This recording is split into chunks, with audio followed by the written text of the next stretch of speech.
la conferencia sobre soberanía tecnológica de mi amiga Alex H. Espiderales. Ella es socióloga y doctora en economía social, investigadora y activista, y ha coordinado el libro de soberanía tecnológica que dentro de un rato tendremos ahí también en el puesto de libro que tenemos a la entrada. Trabaja en Tactical Tech y tiene ahora un proyecto de formación en seguridad digital para mujeres y el colectivo LGTB de activistas. Y nada, poco más. Amiga también, y nos va a hablar sobre el tema de la soberanía tecnológica, Tactical Tech, y os paso con Alex H. Hola, ¿se me oye? Sí, ¿no? Un poco... Estoy un poco dormida, eso de ser la primera conferencia es una putada. Gracias, Soce. Hay que abusar de los amigos. Pues sí, Loce me ha pedido de venir aquí a contaros un poco el tema de la soberanía tecnológica, qué es, de dónde sale la idea. Digamos que es una noción que fue Margarita Padilla.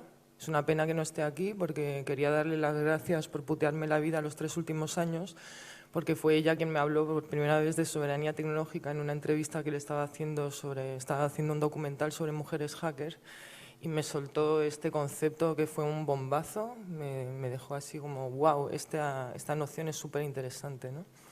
Y a partir de ahí me puse a investigar y trabajar más en ver qué podría significar la soberanía tecnológica y por qué era un concepto interesante. Al inicio, claro, tenía un poco de reticencia porque, claro, soberanía tecnológica suena a soberanía nacional y, de hecho, el concepto, antes de que empezáramos a desarrollarlo, se usaba básicamente en Venezuela para explicar el proyecto de emancipación y de desarrollar el satélite Simón Bolívar, que era un satélite para que Venezuela dispusiera de una conexión satelital para acceder a Internet y distribuir Internet en zonas remotas. Entonces teníamos un concepto así mucho de nación-estado, ¿no? Pero Margarita Padilla, cuando hablaba de soberanía alimentaria, estaba apuntando a otras dimensiones que son mucho más interesantes, una siendo el concepto de autonomía individual y colectiva, y por otra parte era la analogía con el concepto de soberanía alimentaria. No sé si os suena el concepto de soberanía alimentaria. Vale. Entonces, el problema que tenemos generalmente cuando estamos trabajando como hacktivistas y Manje, hola. Y desarrollando alternativas, es decir, alternativas quiere decir cuando desarrollamos tecnologías fuera del ámbito, sea de la empresa privada. Hostia. Claro, un instante.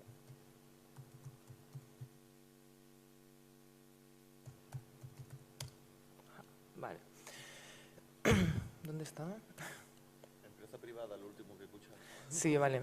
La soberanía tecnológica serían iniciativas que se desarrollan desde la sociedad civil, es decir, que no son desarrollados ni por el complejo militar, ni por el complejo industrial, ni por el mercado con ánimo de lucro. Generalmente cuando pensamos en desarrollo de tecnologías nos imaginamos un militar, un científico loco o un empresario, hombre, varón, joven, blanco, tipo Bill Gates, Steve Jobs o Mark Zuckerberg.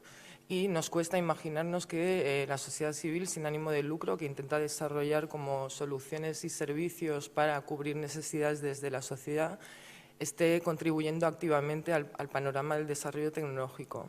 La primera cosa es rescatar que la sociedad civil siempre ha tenido un rol muy importante en el desarrollo de tecnologías que estamos usando, ¿no? Por ejemplo, el envío del primer satélite no militar lo hizo la sociedad civil, un grupo de radioaficionados en Estados Unidos, ¿no? El desarrollo de las licencias libres o el software libre también proviene de la sociedad civil, no viene de empresas. La liberalización de la criptografía también viene de la sociedad civil. El primer portal de publicación anónima lo lanzó Indymedia. Entonces, eso es para primero rescatar, ¿no?, de la contribución de un desarrollo de tecnología que no está medido por intereses comerciales ni que busca ni militarizar la sociedad ni ejercer más control y vigilancia encima de los ciudadanos. Entonces, eso sería como el primer concepto. Luego, la analogía con la soberanía alimentaria, os voy a leer como justo la definición de soberanía alimentaria y cada vez que oís alimento, reemplazarlo por tecnología. Entonces dice, la soberanía alimentaria es el derecho de los pueblos a alimentos nutritivos y culturalmente adecuados, accesibles, producidos de forma sostenible y ecológica, y su derecho a decidir su propio sistema alimentario y productivo. Esto pone a aquellos que producen, distribuyen y consumen alimentos en el corazón de los sistemas y políticas alimentarias, por encima de las exigencias de los mercados y de las empresas. Defiende los intereses de e incluye a futuras generaciones. Eso básicamente quiere decir que hay una analogía muy poderosa en el sentido de la misma manera que damos importancia a consumir y producir alimentos de manera sostenible, de manera ecológica, pues imaginarnos que es exactamente posible hacer lo mismo con el desarrollo de las tecnologías, hacer unas tecnologías que estén producidas en buenas condiciones sociales, económicas, medioambientales, y no tener pues, el desastre actual que estamos teniendo, ¿no? A nivel de desarrollo de tecnologías. Es que le había pedido al OCE de tener una conversación conmigo y que tuviéramos un diálogo, que hasta ahora me vendría mucho mejor. Pero bueno, por ahora se entiende por dónde voy. Vale. Entonces, la soberanía tecnológica trata de tecnologías desarrolladas desde y para la sociedad civil, y las iniciativas que la conforman intentan crear alternativas a las tecnologías comerciales y militares. Son también iniciativas que prueban ceñirse a imperativos de responsabilidad social, de transparencia e interactividad, por los que pueden reforzar los grados de confianza que se pueden depositar en estas iniciativas. Obviamente se basan en software libre, hardware libre en la medida de lo posible y licencias libres, es decir, el conocimiento desarrollado, la receta que se usa para desarrollar esta tecnología se pone a disposición de otras personas para que puedan acceder y entender cómo funcionan. Eso obviamente pues, minimiza las posibilidades de hacer tecnologías que están haciendo cosas que tú no esperas de ellas, ¿no? O que te están espiando o vigilando, etcétera. Por otra parte, también las iniciativas de soberanía tecnológica intentan hacer frente al fetichismo tecnológico, ¿no? Que es este consumismo desenfrenado de tecnologías para hacer cosas muy estúpidas, como pasarse el día procrastinando en redes sociales o hacer cola durante 4 horas para tener el último iPhone sin tener en consideración en qué maneras han sido desarrolladas, ¿no? O producidas estas tecnologías, el grado de contaminación y el grado de malestar social que crean, y todo el tipo de nuevas formas de vigilancia que están implicando, ¿no? Y descentralización de los datos también. Luchar contra el fetichismo tecnológico también quiere decir que estás luchando contra la idea de obsolescencia programada. Estás intentando hacer tecnologías que duren, que se puedan arreglar, que se puedan reciclar fácilmente, que se puedan componer de otra manera. Y obviamente es muy difícil encontrar como iniciativas que sean perfectas en todos los sentidos. Es decir, el hardware libre, el software libre sí, puede haber, pero ahora hay muchas industrias, ¿no? Google también hace software libre ahora. Creo que por eso es interesante empezar a hablar de soberanía tecnológica, porque son iniciativas que, si bien usan el software libre, van más allá, ¿no? Y son claramente también con un enfoque anticapitalista, y también intentan como desarrollar como un entramado. ¡Vaya mierda!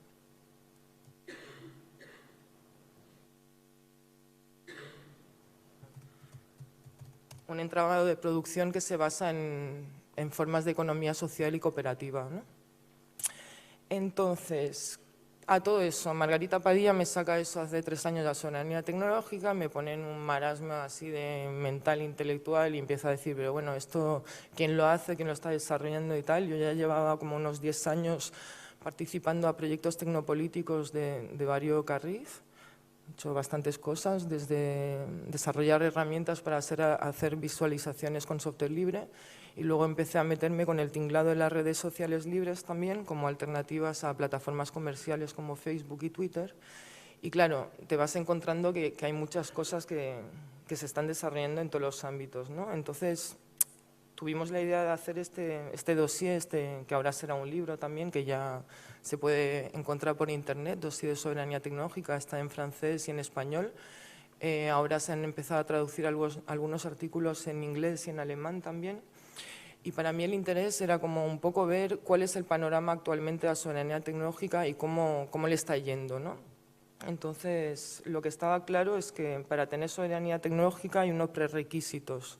Y esos prerequisitos es usar sistemas operativos libres, estamos hablando de software libre, y aquí fue muy bonito porque fue el Richard Stallman que nos mandó un artículo. Si queréis podéis utilizar mi último artículo, muy gracioso.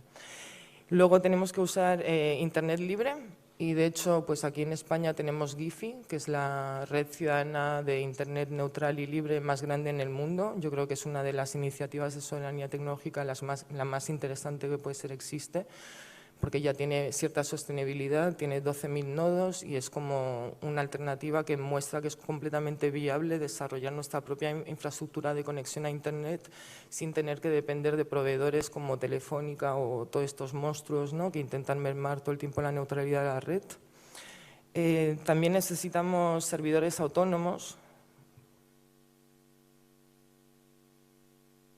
Servidores autónomos porque, bueno, todos los datos que vamos poniendo en la nube, ¿no?, como, pues están como siendo guardados por grandes empresas, Google, etcétera, que, bueno, de un día para otro se ponen a ir a la mierda o están desarrollando todo un comercio que se llama como la economía de la sombra digital, que está llegando a unos extremos que son muy preocupantes si se empieza a analizar lo que se está haciendo con el Big Data para poder hacer nuevas formas de vigilancia y control sobre la ciudadanía. Luego podríamos, puede ser, abrir un poco el debate sobre esto, porque a mí me está preocupando mucho, y si se pueden dar estos casos es porque justamente la ciudadanía ha aceptado de poner todos sus datos en sistemas súper centralizados y muy opacos, en los cuales no se sabe exactamente lo que están haciendo, ¿no?, con esta combinación de datos.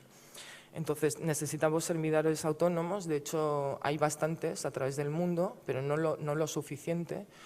Y no sé, me he olvidado. Y luego el otro prerequisito, pero este es bastante más difícil, es el tema del hardware libre, en el cual es aún muy difícil de definir exactamente lo que es hardware libre, y hay bastantes iniciativas que se están desarrollando y ninguna cumple exactamente como la cadena de toda la producción de hardware y liberación de las placas y de cómo está funcionando, que sea completamente libre, pero por lo menos hay mucha experimentación. Esos serían los prerequisitos para tener soberanía tecnológica. Luego lo que hemos intentado ver es ubicar en qué campos hay experimentación actualmente. Entonces, obviamente, pues los motores de búsqueda, ¿no? No puede ser que toda la información que busquemos en Internet todos pasemos por Google, porque ellos tienen un algoritmo que nadie sabe exactamente cómo está hecho y te van mandando unos resultados que, bueno, a su criterio, ¿no? Entonces, en ese sentido, pues hay mucha experimentación y se están desarrollando bastantes motores de búsqueda alternativos que son bien interesantes. Tenemos obviamente el tema de las redes sociales descentralizadas, en las cuales también hay muchas iniciativas diferentes. Tenemos otro ámbito que son interesantes, que es el tema de las bibliotecas públicas digitales, ¿no? Hoy en día, por una parte, o tenemos la desaparición de las bibliotecas públicas porque hay recortes en educación, cultura, etcétera. Hay sitios en los cuales nunca ha habido. O tenemos la situación más ambigua en la cual tenemos bibliotecas públicas que ahora empiezan a comprar libros digitales, pero solamente los pueden prestar, creo que 16 veces, luego tienen que volver a comprarlos. Entonces, todo eso llega como a una situación muy absurda en el cual, en un momento en el cual podríamos acceder toda la humanidad a mucho más conocimiento compartido, lo que se están dando son como situaciones de centralización de ese conocimiento y de volver a cerrarlo, ¿no?, de clausurarlo. Entonces, se están desarrollando como proyectos para hacer toda la cadena que va desde construir escáneres de libros hechos por ti mismo con hardware libre, aprender a escanear, desarrollar software de reconocimiento OCR y luego pues hacer todos sistemas como pequeñas Pirate Box, que son pequeños servidores de áreas locales, y también herramientas para compartir estos libros usando redes P2P, ¿no? Y eso está súper interesante y me parece que es una solución que la sociedad civil está ideando, que es súper interesante. Luego tenemos una cosa más friki, que son las iniciativas de la sociedad civil para explorar el espacio, desde mandar sus pequeños cohetes o pequeños satélites, este tipo de cosas. Claro, no estoy proponiendo que todo el mundo mande un satélite al espacio, porque si no se va a transformar en un basurero, que ya lo es, pero por lo menos es interesante ver que podemos tener una posibilidad de tener más autonomía, ¿no?, como sociedad y poder contar con este tipo de experimentación. Luego tenemos, eso me lo pregunté mucho si lo iba a poner en el dossier o no, pero bueno, al final me pareció que no podíamos obviar la cuestión de las criptomonedas, ¿no? Generalmente cuando hablamos de criptomonedas la gente piensa en Bitcoin, yo lo llamo shitcoin porque tengo mucho recelo, me parece que, bueno, obviamente es una moneda especulativa, no es una moneda social, pero al mismo tiempo la tecnología que he desarrollado, ¿no?, del Proof of Work y el blockchain es muy interesante porque está cubriendo una necesidad, ¿no? ¿Os acordáis cuando pasó todo lo de Julian Assange, que fugó las cosas y luego le cerraron el Amazon y el Mastercard y esto y lo otro y ya no podía recibir ninguna donación? Pues es en ese sentido, ¿no? Teníamos un problema de sociedad civil, es que en un momento dado, si el sistema nos aísla y dependemos del sistema financiero para recibir donaciones o lo que sea, pues mal, ¿no? Y por lo tanto creo que el ámbito de desarrollo de las criptomonedas es interesante porque nos permite explorar cómo podemos crear otro sistema de intercambio de bienes y recursos usando otra cosa que no sean monedas nacionales especulativas. Pero bueno, ahí habría mucho tema del cual hablar. Y luego otro campo de experimentación es todo lo que son las tecnologías de seguridad digital y de circunvalación de la censura. Estamos hablando de encriptación, estamos hablando de Tor, estamos hablando de proxies, estamos hablando de muchas cosas. Es un campo muy interesante y súper necesario porque la sociedad civil necesita tener sus propias herramientas, ¿no?, para evadir la censura, para evadir la vigilancia estatal, etcétera. Al mismo tiempo también es un campo complicado porque muchas de estas iniciativas dependen del dinero del gobierno americano. El gobierno americano es el que da más dinero para este tipo de iniciativas, entonces hay que saberlo. Pero de esto también podemos hablar más luego cuando tengamos el debatillo. Y luego podría decir que habría más campos que no pudieran entrar en este libro, como sería la telefonía libre, ¿no?, toda la experimentación que hay alrededor de producir nuevos móviles. Por ejemplo, hay una empresa en Holanda que se llama Fairphone, que acaba de lanzar como un móvil, un smartphone, que está producido, toda la cadena de producción, desde donde se extrae los componentes, son cooperativas de trabajadores, no tiene obsolescencia programada, está instalado con software libre y hardware libre hasta la medida de lo posible y incluye en el precio como un porcentaje para luego cuando se recicle, ¿no?, el coste ambiental que tiene.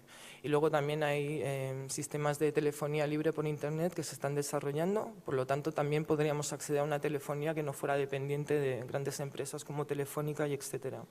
¿Qué más podríamos poner? Pues todo el tema también de experimentación alrededor de las energías libres, los ecomotores, etcétera, pero bueno, no podía entrar todo.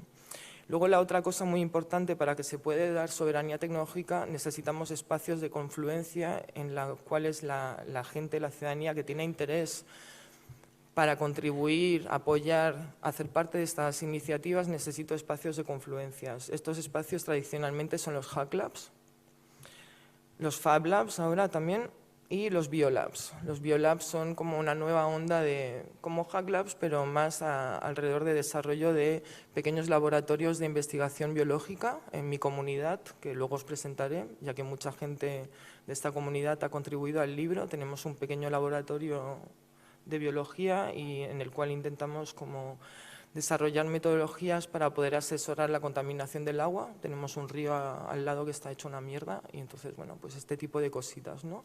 Y estos son espacios que salen de la ciudadanía, que cualquiera puede montarse. O sea, montarse un Hack Lab es buscarse un espacio, una conexión a Internet, 4 ordenadores y gente que se va atropando allí con conocimientos e intereses y empiezan a intercambiar. O sea, no tiene mucho más, ¿no? Pero son espacios fundamentales y de hecho en España fue muy importante el movimiento Ocupa para la emergencia de los Hack Labs, fue donde salieron primero y yo creo que ellos contribuyeron mucho al surgimiento de todas esas alternativas que tenemos en España y muchas vías de inclusión digital de franjas de la población que puede ser no accedían a las tecnologías o a su desarrollo por los mecanismos tradicionales, ¿no?, que sería la universidad, el trabajo, etcétera. Entonces, fundamental. ¿Qué me querías preguntar algo? Para de tuitear. Mientras hablo de soberanía tecnología, él tuitea. Pues eso te quería preguntar. Bueno, al final, incluso los que somos muy conscientes de los peligros de la soberanía, del software privativo, ¿no?, y de la política de estas empresas, pues bueno, nos vemos, no sé si forzados o nos dejamos llevar y también utilizamos redes comerciales. ¿Hasta qué punto dirías que, siendo consciente de los riesgos, merece la pena y es positivo para el activismo utilizar redes como Facebook, Twitter, a pesar de ser conscientes de estos peligros? A ver, yo creo que los movimientos sociales siempre están en una tensión entre, por una parte, necesitan cómo hacer lo más visible posible lo que están haciendo, por qué lo están haciendo y de qué manera la gente se puede involucrar en el tipo de luchas que están desarrollando. Por lo tanto, sí que necesitas en una parte como trabajar campañas de visibilización. Luego, cómo eliges, ¿no? Como eso del camino, el proceso es importante también, ¿no? Para llegar a ciertos resultados. Yo creo que este tipo de redes se pueden usar como un megáfono, ¿no? Como un sitio de ampliación, pero los movimientos no tendrían que usarlos para coordinar su acción interna, ¿no? Cualquier organización tiene que intercambiar información entre sí cuando está conspirando, cuando está planificando cosas, cuando está documentando lo que está haciendo para compartirlo con otros, y en ese caso creo que no deberían usar redes, por ejemplo, comerciales, y en la medida de lo posible pues siempre hay una tensión entre eficiencia, pragmatismo. Y, obviamente, apoyar la soberanía tecnológica necesita una contribución, ¿no? El problema con las tecnologías comerciales es que han invadido todo el ambiente dando una sensación de gratuidad. Te doy este servicio gratis, pero obviamente si es gratis, no es gratis, tú eres el producto, ¿no? Esta frase se ha hecho muy popular últimamente gracias a Dios. No, a Dios no, ¿no? No, gracias a Dios no, pero bueno, Bueno, que se ya es aplicaba una idea también que ya... con la televisión comercial, también se aplicaba, ¿no? El producto eres tú. Entonces, en un momento dado, si tú quieres tener unas tecnologías que estén desarrolladas en buenas condiciones, que lo que hagan es verdaderamente fomentar transformación social y política, ser capaces de tener un grado de inclusión hacia todos estos sectores de la población que generalmente no acceden fácilmente a las tecnologías o por lo menos no acceden a la posibilidad de poder desarrollarlas, tienes que empezar a tener un planteamiento, ¿no? Entonces, como colectivo, pues no sé, empieza a pensar cómo te puedes conectar a Giphy y no usar otro tipo de tal, cómo puedes instalarte tu pequeño servidor y tener por lo menos tu proveedor de correo instalado en tu servidor para que siempre tengas acceso y control de tu memoria, ¿no? Y de tus datos. Me parece lo mínimo de lo mínimo, ¿no? El tema es que hasta que la gente no les cierran la cuenta Gmail, Facebook y Twitter no se dan cuenta de cuánto indefensos estamos frente a estas empresas, porque es imposible que ellas rindan cuentas de ninguna manera. Entonces, aquí estamos hablando otra vez de autonomía y estamos hablando de crear como un panorama en el cual los movimientos sociales pueden tener autonomía y pueden tener siempre acceso y control de sus datos, de su memoria, y pueden generar transformación social y política a la par que están usando y desarrollando tecnologías. Creo que las tecnologías se han vuelto casi tan importantes como la comida, ¿no? Si quieres consumir comida porque tu cuerpo es un templo y todas estas cosas, o que porque quieres consumir una comida que está producida en buenas condiciones, tienes que empezar a plantearte lo mismo con las tecnologías. Y muy brevemente también me gustaría preguntarte, los movimientos fueron pioneros, ¿no? En el desarrollo de las tecnologías, ¿no? Y jugaron un papel fundamental en el desarrollo de la red. Desde entonces hasta aquí, en esa balanza, ¿no? Entre la iniciativa de los movimientos y la iniciativa de los complejos militares, las empresas o los gobiernos, ¿qué saldo haces? ¿Estamos mejor, peor que antes? Yo creo que estamos fatal y estoy muy preocupada, la verdad. O sea, por una parte estoy contenta porque es verdad que hace 4 años no había tantas iniciativas que intentan plantearse como un desarrollo de tecnologías en otro tipo de contexto y tal, pero al mismo tiempo cuando empiezo a ver que es Facebook y Google quienes van a empezar a lanzar conexiones a Internet en zonas remotas, que es Mastercard que propone como planes de emergencia para cuando hay situaciones de emergencia o de guerra, para que las poblaciones accedan a las tecnologías que les hacen falta, que son las suyas, obviamente, las de Mastercard. Cuando tenemos a Bill Gates que está desarrollando un chip de fertilidad, o sea, flipa, o sea, un chip que se va a incorporar en la mano de las mujeres para que vean si son fértiles con software privativo y que no van a poder controlar, pues no sé, digo, tenemos un problema, ¿no?